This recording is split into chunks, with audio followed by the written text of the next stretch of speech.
দেখা যাচ্ছে মেদিনীপুরের প্রচন্ড পরিমাণ ভাইরা এখন রাজুদার ফ্যান হয়ে গেছে। রাজুদা, মেদিনীপুর সম্পর্কে কোনো বার্তা? দেখো দাদা, মেদিনীপুর আমি তো বললাম মেদিনীপুর হলো হচ্ছে একটা খুব ভালো জায়গা, যেহেতু মেদিনীপুর অনেক ইতিহাস, যারা লেখাপড়া করেছো জানো তো যে মেদিনীপুর নিয়ে একটা ইতিহাস আছে, পূর্ব পশ্চিম এখন ভাগ হয়ে গেছে।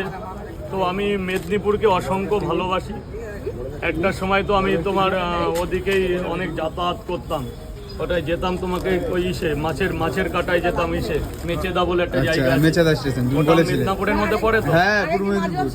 না, একজনের সাথে গাড়ির কাজে যেতাম। ওখানে বড় কাটা আছে না, উড়ালপুর পার করে, হ্যাঁ বুঝতে পারছি, যেখান থেকে দীঘার বাচ্চারে। তো মেদিনীপুরের লোকদের যারা আমার কাছে আসছে তাদের অসংখ্য ধন্যবাদ, ভালোবাসা, আবিরাম ভালোবাসা। তো কাউরে এত ভালোবাসা যে দিচ্ছে যে বলার কোনো ভাষা নেই। তো সবাই আমার চেনে।